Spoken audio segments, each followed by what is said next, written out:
what's your name and where are you from? My name's Jerry, and I'm from the San Fernando Valley of Los Angeles. And how long have you been here for? I made Aliyah in February. Nice, we're here in Jerusalem. And Jerry, what is happiness to you? What makes you happy? Traveling, you know, being out, doing things, being able to feel fulfilled with like different adventures. Well, you're a Jewish, Christian, Muslim, what's your... I'm Jewish. Jewish? I wasn't raised super religious, but with Baal Teshuva, I keep Shabbat, I keep Kosher, I pray daily now. And when do you start doing that? Tefillin I started doing years ago, and Shabbat I started keeping about a year ago. I started fully keeping Kosher after I made Aliyah. I'm assuming you believe in God then? Of course. So how has God played a role in your life? I've had a couple near-death experiences and sketchy moments, and you know, like every time something dangerous happens in my head, I say the Shema, and you know, I'm still here. Nothing terrible's happened to me for the most part, so I'm good, you know. Can you share a near-death experience if you don't mind? I don't want to share anything too dark. Okay. I was in Africa for 6 months last year, and I went to a country called Mozambique. So after a 19-hour bus ride, I finally get to some town called Maputo, and there's a lot of checkpoints in this country set up by police because they have real terrorism. Although the terrorism's the far north, Maputo's in the south, the checkpoints are everywhere, and the police like to shake people down.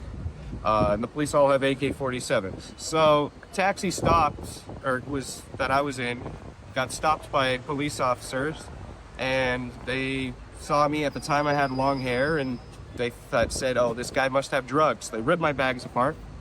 I didn't have drugs, but I had a little pocket knife, which is fully legal.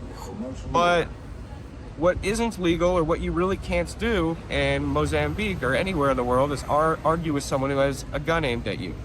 So they had an AK aimed at me, and it was scary. I mean, they were really just asking for a bribe, but you know, that was a pretty dark moment. Yeah. It was funny looking back, but... What were you doing in Mozambique?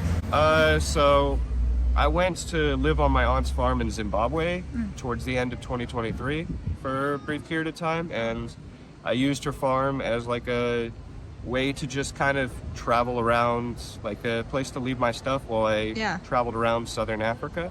And where'd you go?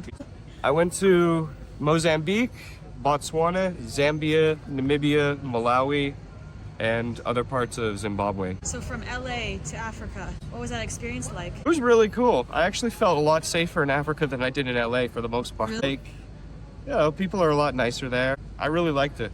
I would love to go back. When I was on my aunt's farm, I helped her out with her school and her goats and her winery. She makes fruit wine. If you want to go on Google, you can Google Nyanga Wines. This is her company.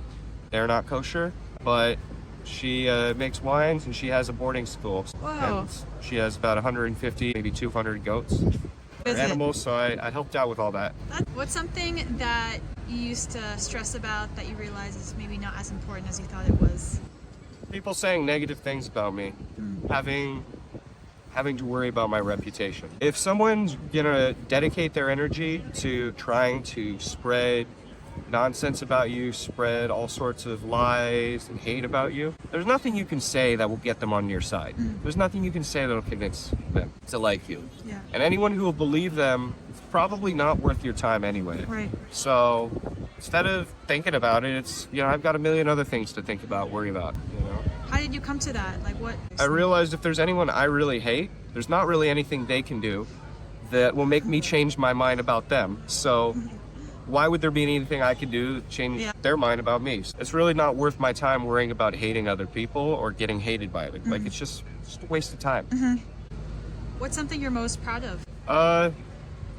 Getting out of LA and moving to a new country, you know, and becoming a Baal Teshuva. Someone who wasn't raised like Orthodox Jewish and who became Orthodox Jewish later in life. What made you become Orthodox? Truthfully, like I started keeping Shabbat last year because I had a weird dream while I was staying in Jerusalem. I was staying at a place called the Heritage House, ran by Rabbi Ben Packer, and I went out to Tel Aviv on a Friday night to go like party with friends. Like I went to a concert, and then I had to go back to Jerusalem, and I had a weird dream, and I woke up Saturday morning and I just decided, all right, I'm keeping Shabbat now. Wow. There's been a couple slip-ups, like my room's 100 degrees, so I'm touching the air conditioning, or I accidentally turn the light on, so I'm going to turn it off. Like, I'm not, by no means am I perfect. Or if I think there's something wrong with my health on Shabbat, I've touched my phone. So it's not like I've been good at it, but, you know, I've been doing stuff. So how has God played a role in your life? Whether, you know, before or after? It's all because of God. There's nothing in my life that isn't because of God. I didn't go to Africa by chance. That was God putting me there. I don't really know why he wanted me there, but that was cool. Right. I didn't move to Israel by chance. I wasn't born in LA by chance. It's all God. What's a dream of yours? I'd like to start maybe a Jewish tourism company. A place that takes Jews to a destination that's not, maybe they don't go to as much, and provides kosher fruit and Shabbat accommodations. Wow, that's a very specific dream. Yeah. That's awesome. If you had like one motto or a line you live by, what is that? Or an idea? Happens, you know? Something happens, you can't change it. It already happened. So figure out how to roll with it. I mean, sometimes, you know, bad stuff happens and, you know, you get in your head and you're like, what could I have done to make that not happen? Everybody gets like that. Right. You can't avoid that thought. Yeah. But, you know, the sooner you come to, this is bad, or this is really great, how do I build off of this or grow from this, the better. You know? Now, Jerry, if you could describe yourself in one or two lines, who are you? I'm Jerry from the Valley, and I'm still figuring it out.